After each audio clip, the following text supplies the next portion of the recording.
নমস্কার বন্ধুরা, আমি নিধি চলে এসেছি নিধিস হোম কিচেনের আরেকটি নতুন ব্লগ নিয়ে।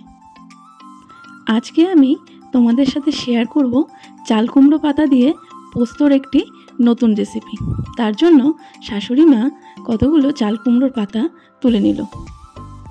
গত বছর আমাদের এখানে একটা থোকা নীলকণ্ঠের গাছ ছিল, সেটারই বীজ পড়ে এবার আবার নতুন নতুন চারা গজিয়েছে। দেখুন গাছে কি সুন্দর বেদানা ধরেছে। এই জায়গাটা মনে হয় একটু আবার নষ্ট হয়ে গেছে, মানে বৃষ্টি হচ্ছে তো সেজন্য। আমরা যতই বাজার থেকে কিনে খাই না কেন, বাড়িতে হওয়া জিনিসের কিন্তু স্বাদই আলাদা।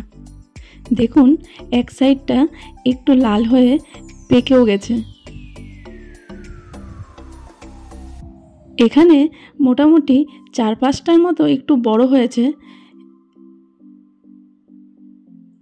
আর এখানে ঝোপে আরও অনেকগুলো ধরেছে। কয়েকটা তো আবার ভালো মতো দেখাও যাচ্ছে না। এই দেখুন, এটা কি বলুন তো? এটা হচ্ছে করম চা, মানে বিলেতি করম চা। বিয়ের আগে এই করম চা একমাত্র আমাদের বাড়িতে আসতো জামাই ষষ্ঠীতে। জামাই ষষ্ঠীতে বাবা বাজার থেকে কিনে নিয়ে আসতেন এবং সেই করম চা দিয়ে মা ষষ্ঠীর পুজো করা হতো। তারপর 2-1টা খাওয়া হতো, কিন্তু এতটাই টক হতো যে তারপরে আর সেগুলো মুখেও দিতাম না। কিন্তু বিয়ের পরে শাশুড়ি মা এই করম চা দিয়ে অনেক কতগুলো রেসিপি করে খাইয়েছেন। আপনাদের সাথেও কোনো একদিন শেয়ার করব। এই করম চা দিয়ে চাটনি, মটরের ডাল দারুণ লাগে। দেখুন রঙগুলো কি সুন্দর হয়েছে।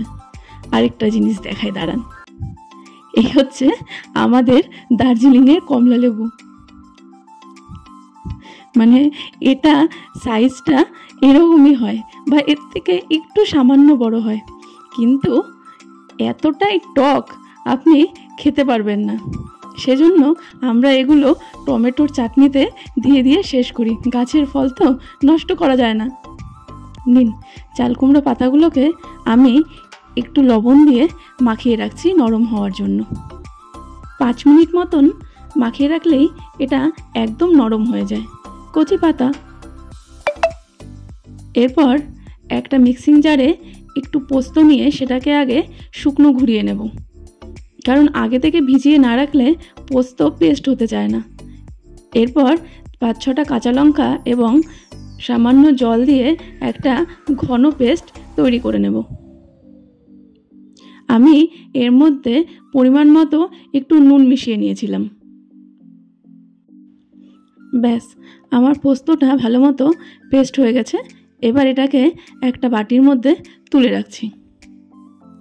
পাতাগুলোকে আমি ভালো মতো চিপে নিয়ে জলটা ফেলে দেব।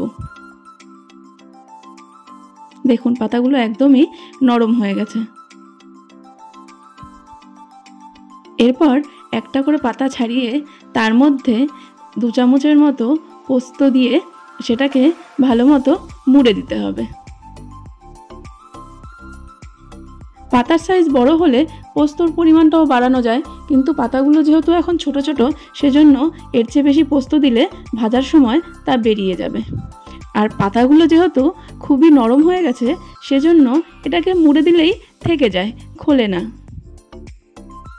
ব্যাস, এভাবে মুড়ে দিলেই তৈরি। এই পোস্ত দিয়ে এই রেসিপিটি লাউ পাতা দিয়ে খেতেও ভালো লাগে, কিন্তু কুমড়ো পাতায় যে স্বাদ পাওয়া যায় সেটা অন্য কোনো কিছুতেই আসে না।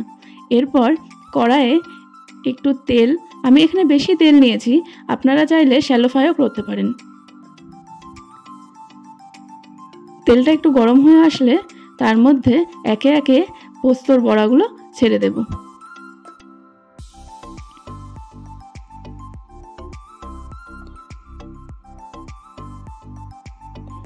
মিডিয়াম টু হাই ফ্লেমে পোস্তর বড়াগুলোকে এপাশ ওপাশ ভালো মতো নেড়ে ভেজে নিতে হবে।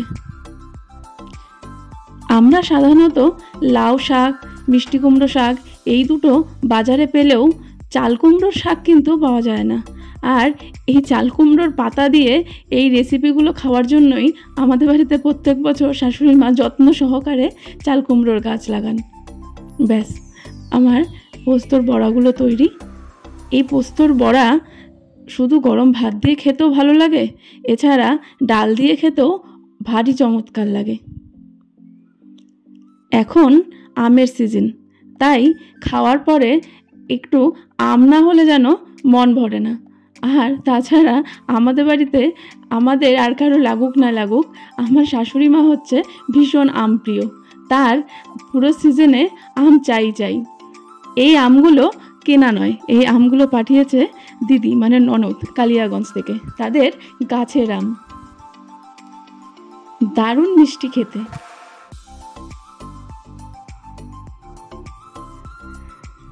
এখন প্রায় সন্ধ্যা 5:30। খাওয়া দাওয়া শেষে একটু ঘুমিয়ে নিয়েছিলাম। এরপর আজকে আপনাদের সঙ্গে শেয়ার করব জন্য এই অ্যালবামটা বের করেছি। অনেক দিন ধরে আমারও দেখা হয় না, অনেক দিন বললে ভুল হবে, প্রায় অনেক মাস হয়ে গেল। 1.5-2 বছর আগে এটাকে মনে হয় একবার দেখেছিলাম।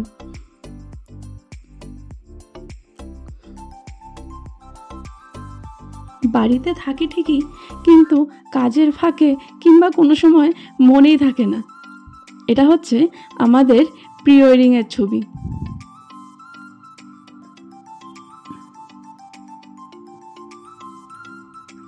এই যে এটা হচ্ছে আশীর্বাদ পর্ব। আমাদের যখন আশীর্বাদ হয়েছিল, মানে আমার কর্তামশাইকে যখন আশীর্বাদ করতে এসেছিল, তখন ছিল লকডাউন পর্ব।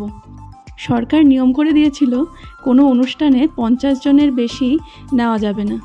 কিন্তু আমাদের বাড়ির এত বড় পরিবার, আমাদের বাড়ি থেকেই মোটামুটি 40 জন এসেছিল আশীর্বাদ করতে। এই যে এটা হচ্ছে মনে হয় পরের দিন সকালে ওই দধিমঙ্গল যে অনুষ্ঠানটা হয় সেটা। এই যে আমার শ্বশুরমশাই বৃদ্ধি করছেন।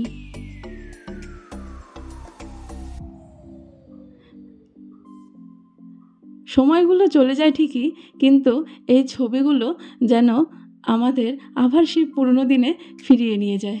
এই দেখুন, বরমশাই ঢাকঢোল নিয়ে তৈরি, বিয়ে বলে কথা।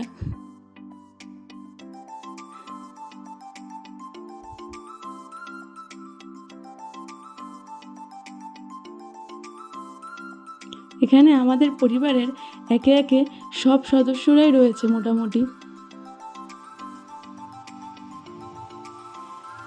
এই যে সন্ধ্যাবেলা যখন গিয়েছিল, তখন আমার মা বরণ করছে, জামাই বরণ। আমাদের বাড়িতে যেহেতু জায়গা কম ছিল, সেজন্য আমার বিয়েটা হয়েছিল ভবনে। এখানে 2 মামা কোলে করে নিয়ে ওপরে যাচ্ছে, যদিও বা লিফট ছিল, নয়তো যদি সিঁড়ি দিয়ে উঠতে হতো তাহলে অবস্থা খারাপ হয়ে যেত।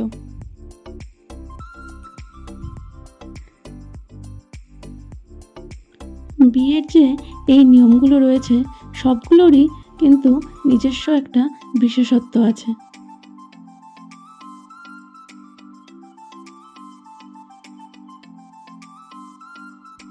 এই যে ইনি হচ্ছেন আমার মা এবং আমার মাসি।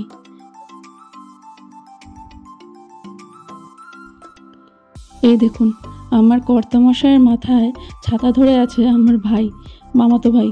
ওকে দেখে বোঝা যাচ্ছে যে আমার বিয়েটা করোনাকালে হয়েছিল।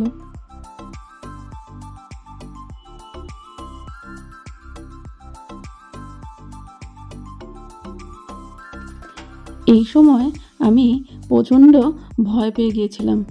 আমি আগে থেকেই সবাইকে বলে রেখেছিলাম যেন ওই পিঁড়িতে করে অনেকটা উঠিয়ে মালা বদল করে সেটা যেন কেউ না করে, কারণ আমি বিয়ের আগে অনেক ভিডিওতে দেখেছিলাম যে এরকম তাড়াহুড়োতে অনেকে পড়ে যায়, মানে হয়তো বর পড়ে যায়, নয়তো বউ পিঁড়ি থেকে পড়ে যায়। কি ভয়ঙ্কর কাণ্ড চিন্তা করুন, যার বিয়ে সেই পিঁড়ি থেকে পড়ে গেছে। কিন্তু না করাই সার, তা আর হয়নি। সবাই মিলে ঠিক আমাকে উঁচুতে তুলেছিল। এই যে শ্যুটগুলো দেখছেন এগুলো হয়েছিল আমাদের বিয়ে শেষে প্রায় রাত্রি 12:30-1টার সময়।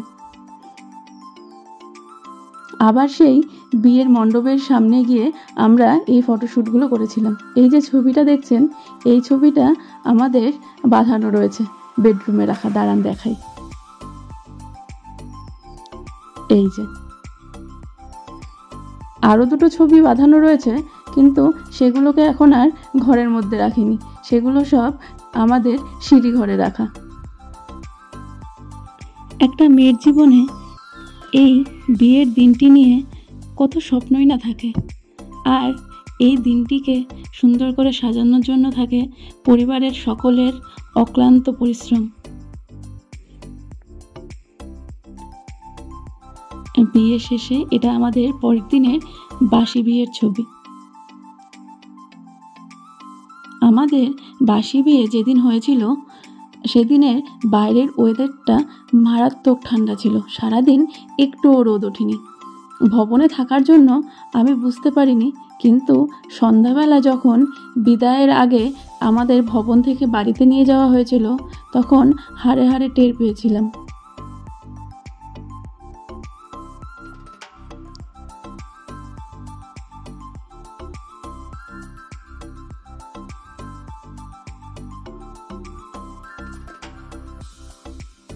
এটা আমার পছন্দের ছবিগুলোর মধ্যে একটা।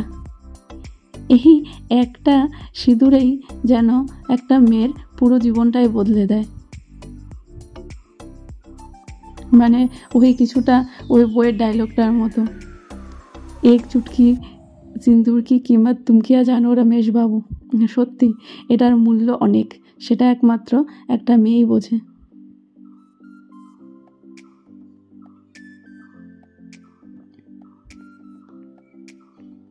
এই ছবিগুলো দেখলে আবার মনে হয় পুরনো দিনে ফিরে গেছি। সত্যি খুবই ভালো লাগে। সেই দিনটার কথা মনে করলে আমার এখন কিরকম যেন স্বপ্নের মতো মনে হয়। সে সময় একেতে থাকে টেনশন, দ্বিতীয়ত এত আচার নিয়ম, সব কিছু পালন করতে করতে কিভাবে যে সময়গুলো কেটে যায় তা বোঝাই যায় না। এই যে এটা হচ্ছে বাসি বিয়ের শেষে সেই আংটি নিয়ে খেলা। আংটি খুঁজে পেয়ে আমার কর্তামশাই খুবই আনন্দ পেয়ে গিয়েছিলেন, তা ছবিতেই বোঝা যাচ্ছে। এরপর শুরু হবে একে একে সব আশীর্বাদ পর্ব। এই যে ইনি হচ্ছেন আমার ঠাকুমা শাশুড়ি, আম্মা। ইনি গত বছর মারা গিয়েছেন। সত্যি মানুষ চলে যায় কিন্তু এই ছবিগুলো থেকে যায়। এই যে আমার শাশুড়ি মা আমাকে নোয়া বাঁধানো দিয়ে আশীর্বাদ করছেন। এটা নাকি একটা নিয়মের মধ্যেই পড়ে, নতুন বউয়ের মুখ দেখতে হয় নোয়া দিয়ে। এই যে এই হলো আমার সেই ঘোড়ার গাড়ি, যেই ঘোড়ার গাড়ি করে আমাকে নিয়ে আসা হয়েছিল। এটাতে একটা বিশাল ভয় ছিল আমার, কারণ আমি শুনেছিলাম ঘোড়ারা নাকি প্রচণ্ড আওয়াজে ভয় পেয়ে যায় এবং এদিক ওদিক ছুটতে শুরু করে। আর আশেপাশে যা বাজি পটকা ফাটানো হচ্ছিল তাতে আমি তো ভয়েই ছিলাম এই না ঘোড়া বড়বউ নিয়ে পালিয়ে যায়।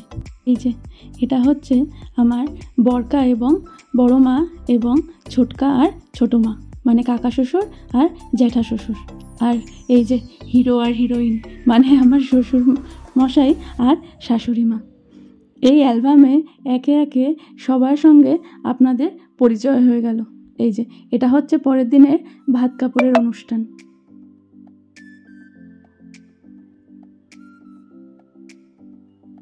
দেখুন বরমশাই প্রাণ ভরে আশীর্বাদ করছে।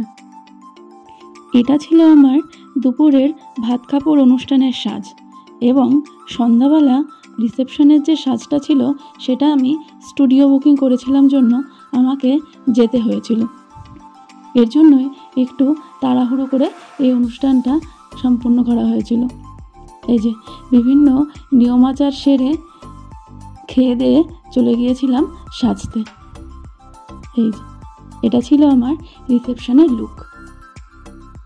সাধারণত রিসেপশনে কেউ মালা এখন আর পরে না, কিন্তু আমার খুব ইচ্ছে ছিল এরকম একটা বনেদি সাজের।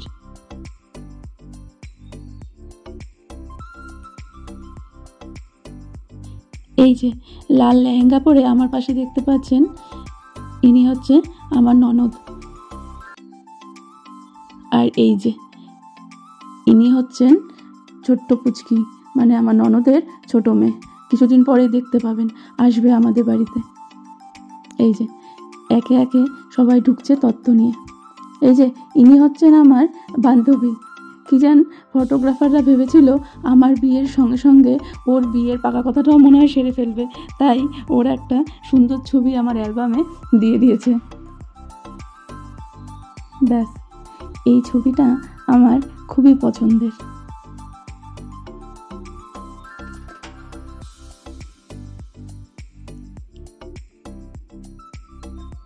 এই যে ইনি হচ্ছেন আমার বাবা। গোটা বিয়ে বাড়িতে গুনে গুনে ওনার দু একটা ছবি পাওয়া যাবে কিনা মুশকিল।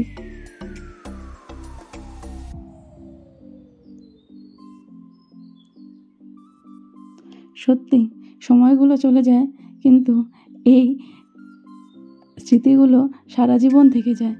আর এই স্মৃতিগুলো থাকতে সাহায্য করে এই ছবিগুলো।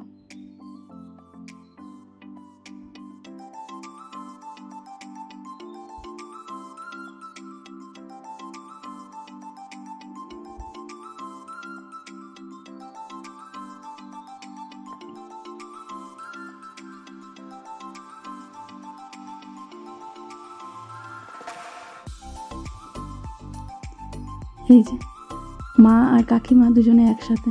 এটা হচ্ছে আমার ভাই। এই যে এটা হচ্ছে আমার ছোট মামা আর কর্তামশাই। পরিবারের সকলের ছবি আছে কম বেশি, কেউ কেউ আবার বাদও পড়েছে। ব্যাস, আজকের ভিডিওটি এখানেই শেষ করছি। দেখা হবে পরের একটি ভিডিওতে। ভালো লাগলে অবশ্যই লাইক করে দেবেন এবং চ্যানেলটি সাবস্ক্রাইব করে দেবেন। নমস্কার।